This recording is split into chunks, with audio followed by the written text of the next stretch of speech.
Every day our thoughts, words, and actions flow into the sea of our consciousness.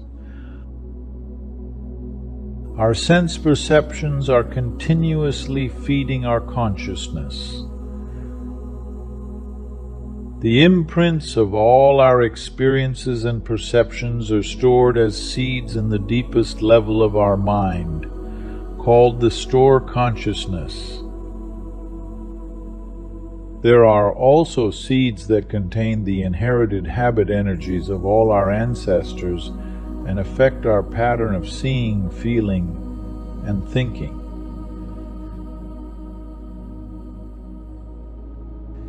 As long as they are in store consciousness, they are still sleeping and lying dormant. But when watered, these seeds have the capacity to manifest in our daily lives as full-grown energies. When you plant a flower seed in the spring, by summer, a plant will mature and bear flowers. From these flowers, new seeds are born, and the cycle continues. Similarly, seeds of compassion, joy, and hope, as well as seeds of sorrow, fear, and despair, can grow in the field of our mind. The germinating seeds grow into the upper level of the mind, called the mind consciousness.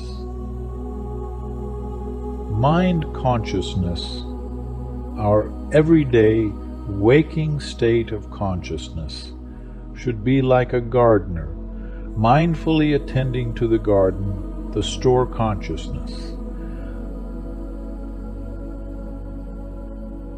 The gardener has only to cultivate the earth and water the seeds, and the garden will nourish the seeds to bring forth the fruit. Our mind is the foundation of all our actions. Whether they are actions of the body, speech, or mind, thinking, whatever we think, say, or do arises from our mind.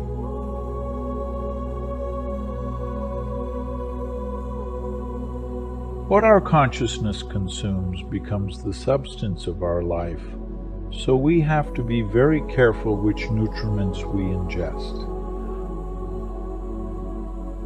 Our senses are sometimes referred to as gates because all the objects of our perception enter our consciousness through sensory contact with them.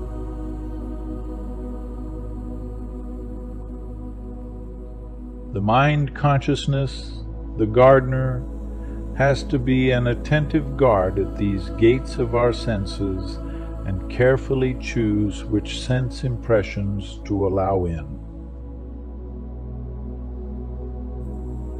Mind consciousness must also recognize and identify the wholesome seeds in store consciousness, practice day and night to care for and water those wholesome seeds and help them grow, as well as prevent any negative seeds from being watered.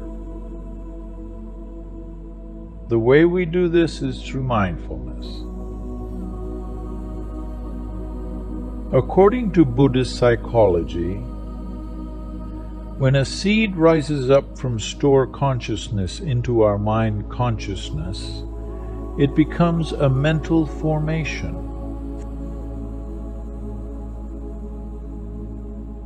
Formation is a technical term meaning something that manifests itself based on conditions, a composite of different elements or attributes joining together when the conditions are right. A flower is a physical formation of several elements: seed, rain, sunshine, earth, air, space, time, and so on.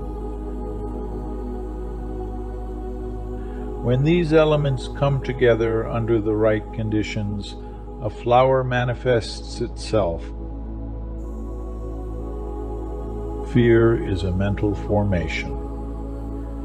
It is composed of several mental and emotional elements: anxiety, doubts, insecurity, misperceptions, and ignorance. Despair, anger, love, and mindfulness are other examples of mental formation.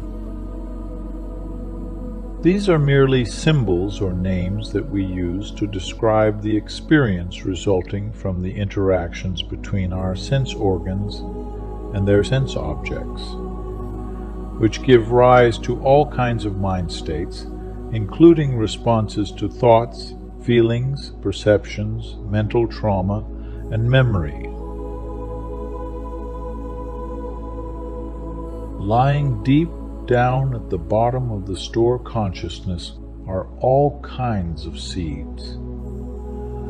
All mental formations are buried in the form of seeds in the soil of our store consciousness and can manifest themselves on the upper level of consciousness, the mind consciousness. There are many different kinds of seeds living in store consciousness, both wholesome and unwholesome.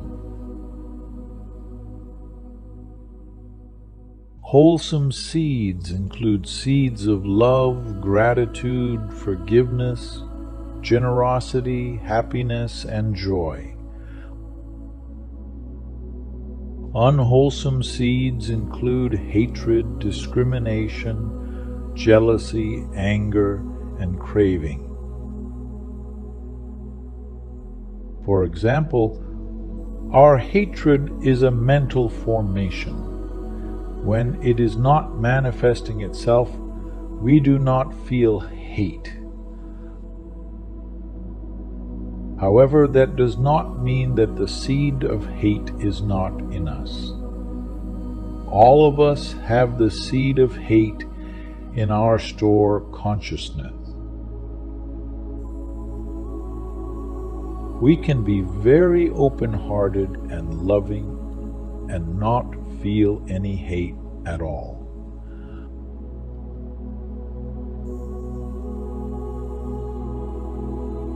However, if we encounter an unjust, oppressive, or humiliating situation that waters the seed of hatred in our store consciousness, hate will begin to sprout and grow into a zone of energy in our mind consciousness. Previously, hate was just a seed, but once it has been watered, it develops and becomes the mental formation of hate.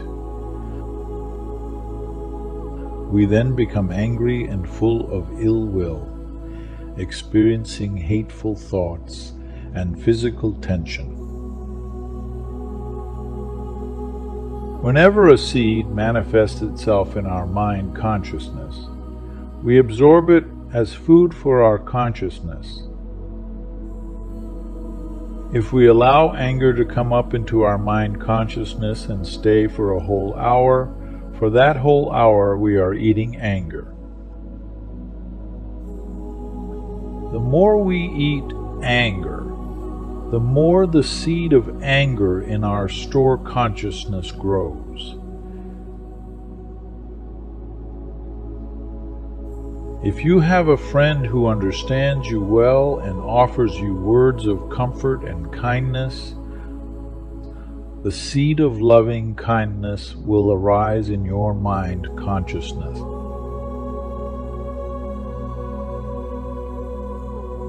If you are in the company of that kind friend for 1 hour, then during that time you are consuming a whole hour of loving kindness.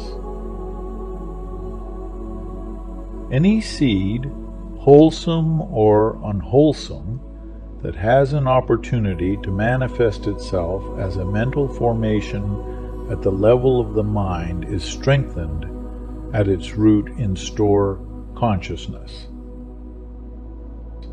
Therefore, we must learn to nurture wholesome seeds and to tame unwholesome ones with mindfulness, because when they return to the store consciousness, they become stronger regardless of their nature. We can take care not to water our unwholesome seeds, such as anger, despair, and hopelessness, by being mindful of situations that can elicit them. These situations may be from images we see in the mass media or conversations we hear, either in our interactions with others or over the airwave. Furthermore, we can help each other water the wholesome seeds in our store consciousness by being kind, thoughtful, and understanding of others. When we water seeds of forgiveness, acceptance, and happiness in the people we love, we are giving them very healthy food for their consciousness. But if we constantly water the seeds of hatred, craving, and anger in our loved ones, we are poisoning them. Only by looking deeply into the nature of our suffering can we discover its causes and identify the nutriments that have brought it into being. After we have practiced for some time, we will see that transformation always takes place in the depths of our consciousness. Our store consciousness is the support, the base for our consciousness.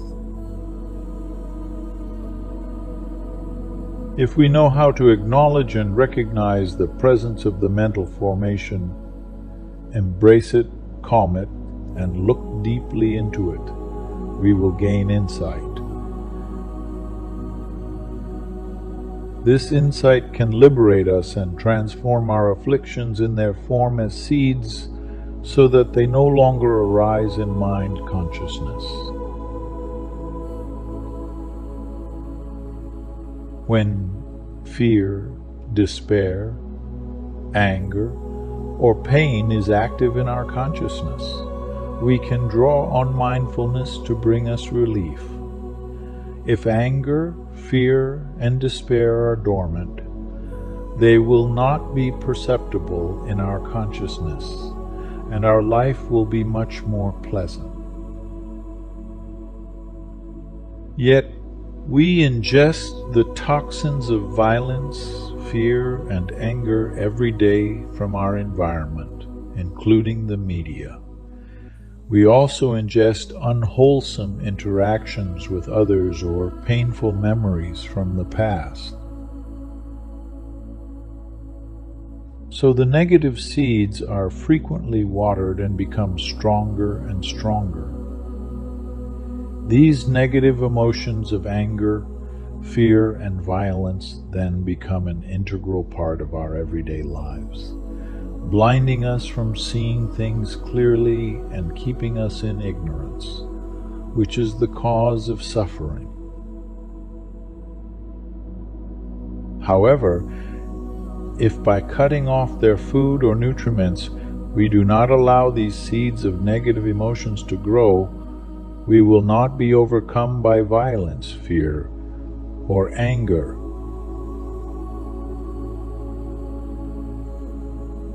And we will not be driven to overeat. In our store consciousness, we also have the seed of mindfulness.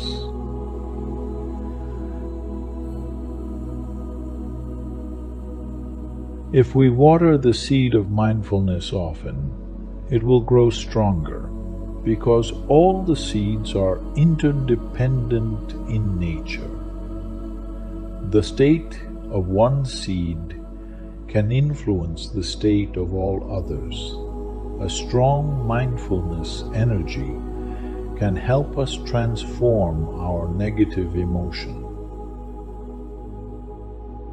This mindfulness energy is like a torch, helping us to see clearly the true nature of our suffering. It also provides energy to manifest our seeds of wisdom, forgiveness, and compassion, so that ultimately we can free ourselves from our suffering. Without wisdom, forgiveness, and compassion, happiness and peace will not be possible.